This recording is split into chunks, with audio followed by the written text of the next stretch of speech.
গজব কেন রে দুনিয়ায়, শান্তি কেন নাই রে দুনিয়ায়।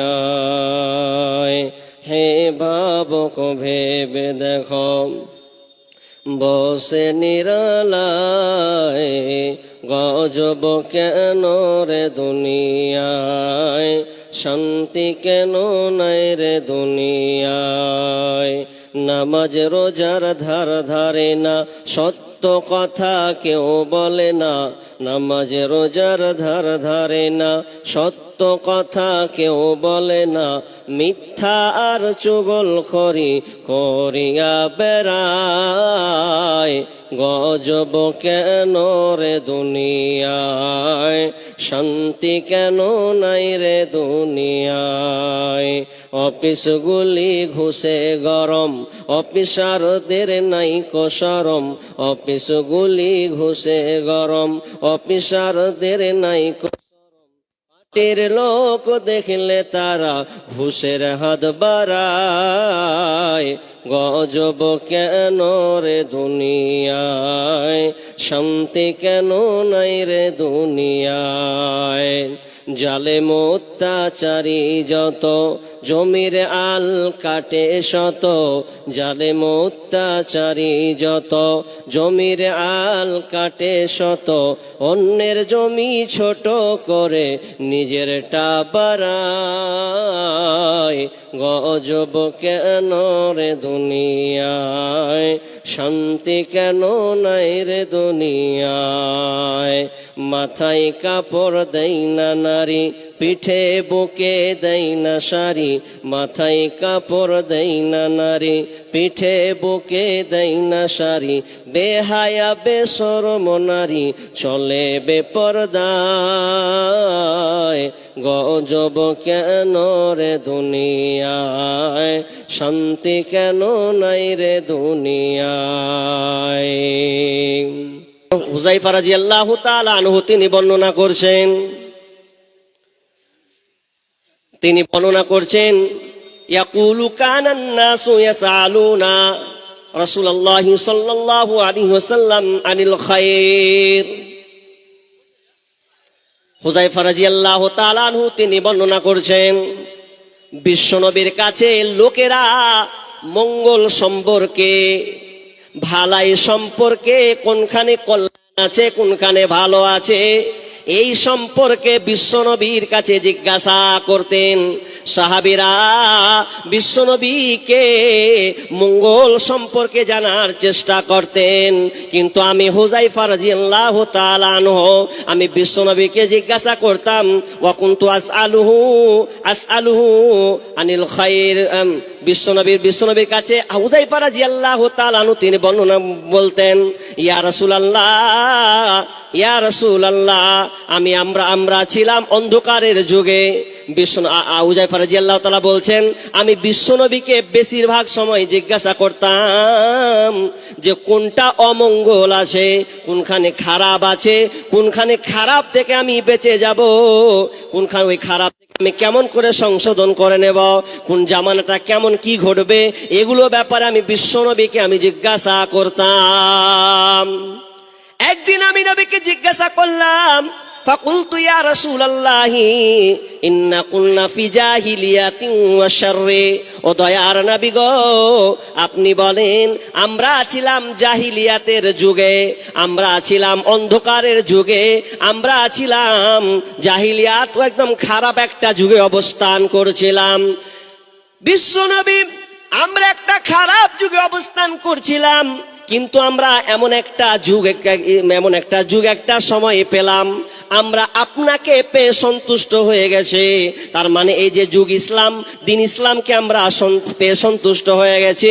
এক কথায় আপনাকে পেয়ে আমরা সন্তুষ্ট হয়ে গেছি। তার মানে এই যুগটা হলো ভালো, এই যুগটা হলো ভালো, এই যুগে অবস্থান করছি, ভালো যুগে আমরা অবস্থান করছি।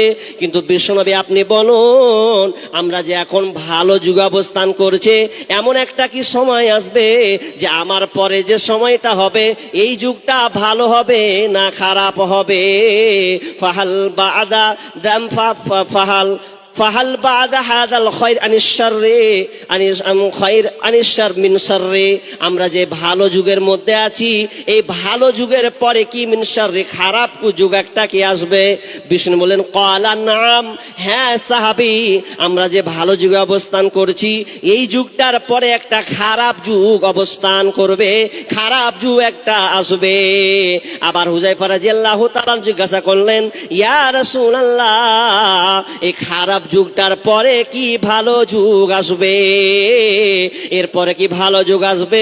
বিষ্ণু বললেন, হ্যাঁ, খারাপের পরে একটা ভালো যুগ আসবে, তবে যুগটা হবে ফিহি দাখানন, যুগটা হবে ঘোলাটে যুক্ত, যুগটা হবে অস্পষ্ট ভালো, ধোঁয়াটে ঘোলাটে যুক্ত যুগ হবে।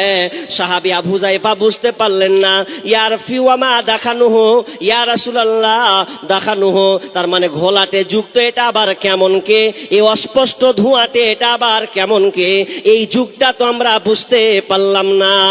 তখন বিষ্ণু বলছেন কওমুন ইয়াহদুনা বিগাইরি হাদি, বিষ্ণু বলছেন তারিফু, বিষ্ণু বলছেন মিনহুম তুনকির, বিষ্ণু বলছেন যেই যুগটা হবে ভালো বললাম ওই যুগটা এমন হবে সেই যুগে আমার আদর্শকে বাদ দিয়ে তারা অন্যের আদর্শকে গ্রহণ করবে, আমার আদর্শ তারা মানবে না, অন্যের আদর্শে বেজাতির অনুসরণ করবে।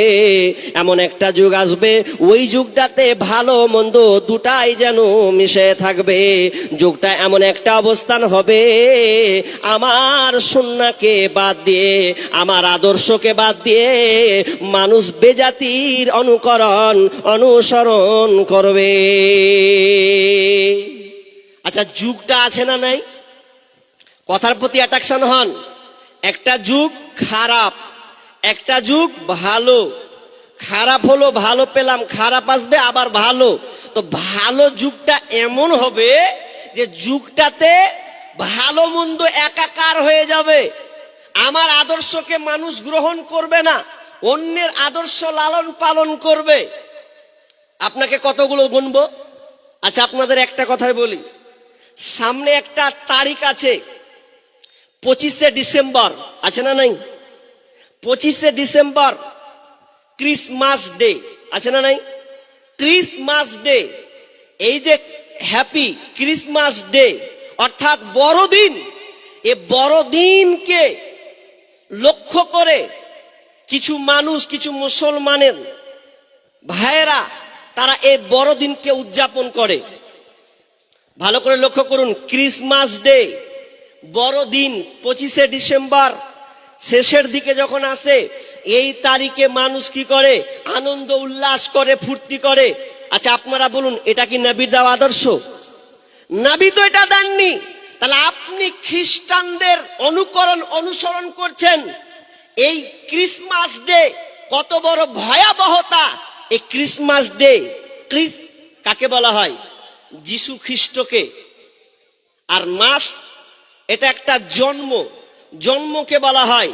তার মানে এই দিনটা যারা উদযাপন করে খ্রিস্টান যারা, তারা মনে করে যে এই দিনটা এই জন্য তারা মানে যে এই দিনে ঈসা আলাইহিস সালামের জন্ম, এবং ঈসা আলাইহিস সালামকে কি করা হয়েছে? স্রষ্টা বানিয়ে দেওয়া হয়েছে, যিশু খ্রিস্ট যাকে বলা হয়। শুধু তাই নয়, তারা বলে রব, আল্লাহ স্রষ্টা, ওরা বলে স্রষ্টা রব। এ রব এই দিনে জন্মগ্রহণ করেছে এবং এই দিনে তার সন্তানের জন্ম হয়েছে, বলে নউজুবিল্লাহি মিন যালিক। তাহলে দিনটা কত খাতারনাক! ক্রিসমাস ডে এটা খুব জঘন্য একটা দিন। এই দিনে কিছু মুসলমানগুলো, আপনাদের এলাকায় আছে কিনা জানি না, তবে বিভিন্ন এলাকা, শিক্ষিত এলাকা, যারা নাকি সায়েন্স নিয়ে পড়াশোনা করে, যারা নাকি লয়ার নিয়ে পড়াশোনা করে, বিভিন্ন ডিগ্রিধারী মানুষ মুসলমানের ঘরে জন্ম নিয়ে ক্রিসমাস ডে এটা উদযাপন করে। এটা প্রকাশ্য হারাম। হারাম তো হারাম, আবার বড় ধরনের শিরক। কারণ যেখানে বলা হয় স্রষ্টা জন্ম এবং বলা হয় যে তিনি সন্তান জন্মগ্রহণ করেন, জন্ম দিয়েছেন, এটা কত বড় গুনাহ! তাহলে এটা আল্লাহ রাসূলের আদর্শ নয়, অথচ আমরা মানছি। আর একটা মানবে কি? 31st নাইট আছে না নাই? 31st নাইট অর্থাৎ 1 জানুয়ারিকে কেন্দ্র করে 31শে ডিসেম্বর দিবাগত রাত 12টার পরে প্রথম দিন পড়বে। আর এই দিনকে কেন্দ্র করে অনেক মুসলমানের বাচ্চাগুলো দেখবেন পিকনিক খায় না। আর আছে আপনার এদিকে এলাকায় আছে? আছে। তুমি মুসলমান, তুমি কোন হিসাবে এটা মান্যতা দিলে? হ্যাপি নিউ ইয়ার আপনি এই বাক্য ব্যবহার করছেন, এই বাক্য ব্যবহার করে আপনি নিজে বিভিন্ন পিকনিক বিভিন্ন জায়গায় আপনার ছেলে মেয়ে যায়, অথচ আপনি ঠেকান না। আল্লাহ রাসূল বললেন, আমার একটা কম যারা আমার আদর্শকে মানবে না, তারা আমার আদর্শকে বাদ দিয়ে তারা বিজাতির আদর্শকে অনুসরণ করবে। আজকে নবীর কথা মিলছে না? মিলছে না? নবী যেটা বলেছেন সেটা হুবাহুব একটা শেষ জামানার সাইন তিনি বর্ণনা করে গেছেন। তাহলে আমরা হ্যাপি ডে বা হ্যাপি নিউ ইয়ার বলে আমরা মানাচ্ছি। শুনে রাখবেন, খবরদার ছেলে মেয়েদেরকে সাবধান করে দিবেন, এই হ্যাপি নিউ ইয়ারের নামে যত পিকনিক আছে এগুলোকে রোধ করতে হবে, সন্তানদেরকে পিটিয়ে সোজা করতে হবে। এটা মুসলমানের বাচ্চাদের জন্য নয়, এটা খ্রিস্টানরা মানাক। এই দিনে কি হয়, তারা অনেক কিছু মানে। এই দিন এমন একটা দিন, তারা বলে এই দিনে যদি আনন্দবাজি করি, আতশবাজি ফুটাই, তামাশা ফুটাই, গান বাজনা করি, তাহলে প্রথম দিন ভালো গেলে সব দিন ভালো যাবে। জি, এগুলো থেকে বেঁচে থাকতে হবে। এবার চলুন, কিয়ামত কখন হবে এ ব্যাপারে সাহাবীরা আল্লাহ রাসূলকে ঘিরে ধরতেন। আল্লাহ রাসূল তখন শর্টকাটলি বিভিন্ন অনেক আয়াত আছে, একটা আয়াত বিসমিল্লাহির রহমানির রহিম ইয়াসআলুকান নাসু আনিস সাআহ কুল ইন্নামা ইলমুহা ইনদাল্লাহ ওয়া মা ইউদরিকা লাআল্লাস সাআতা তাকুনু করিবা। লোকেরা নবীকে জিজ্ঞাসা করলেন, কিয়ামত কখন হবে, পৃথিবী কখন ধ্বংস হবে? আল্লাহ তাআলা নবীকে শিখিয়ে দিলেন, কুল, হে নবী আপনি বলে দেন, যারা তোমাকে কিয়ামত সম্পর্কে জিজ্ঞাসা করে, কুল ইন্নামা ইলমুহা ইনদাল্লাহ, আপনি তাদের বলে দেন এই জ্ঞান কেবল মাত্র আল্লাহর কাছে আছে, এটা পৃথিবীর কারো কাছে নাই। ইন্নামা ইলমুহা ইনদাল্লাহ ওয়া মা ইউদরিকা লাআল্লাস সাআতা তাকুনু করিবা। তবে আপনি জেনে নিন কিয়ামত বেশি দূরে নয়, কিয়ামত খুবই সন্নিকটে। বিশ্বনবী এবার কিয়ামতের নিদর্শনগুলো বর্ণনা করেছেন। কখন পৃথিবী ধ্বংস হবে জ্ঞান আল্লাহর কাছে আছে, তবে বিশ্বনবী আমাদেরকে নিদর্শন দিয়ে গেছেন যে কখন তোমরা কিয়ামত হবে, যখন তোমরা এই আলামতগুলো দেখতে পাবে।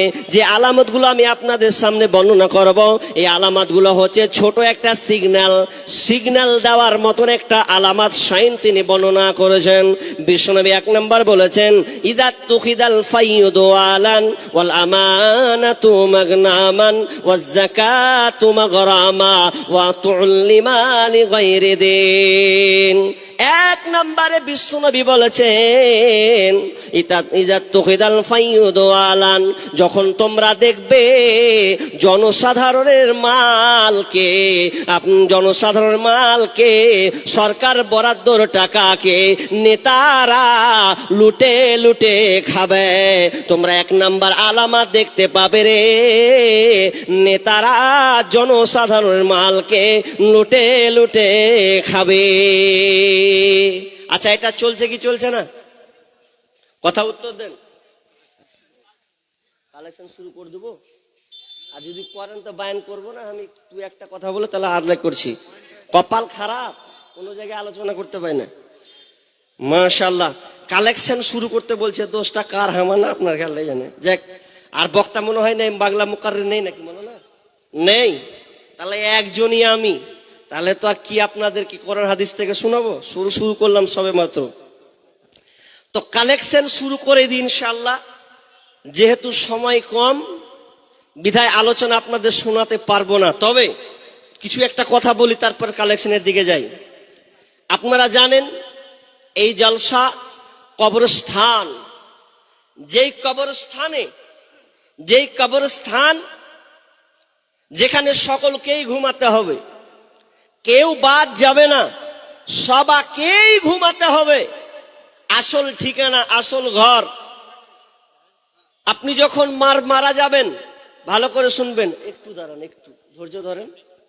মানুষ যখন মারা যাবে, তো মানুষ মারা গেলে আনাস রাদিয়াল্লাহু তাআলা আনহু তিনি বর্ণনা করছেন হাদিসটা কি, ইয়াদবাউল মাইয়িতা সালাসা ফায়ারজিউ ইসনানি ওয়া ইয়াবকা মা'উ ওয়াহিদ ইয়াতবাউহু আহলুহু ওয়া মালুহু আমালুহু ওয়া ইয়াবকা ফায়ারজিউ আহলুহু ওয়া মালুহু ওয়া ইয়াবকা আমালুহু।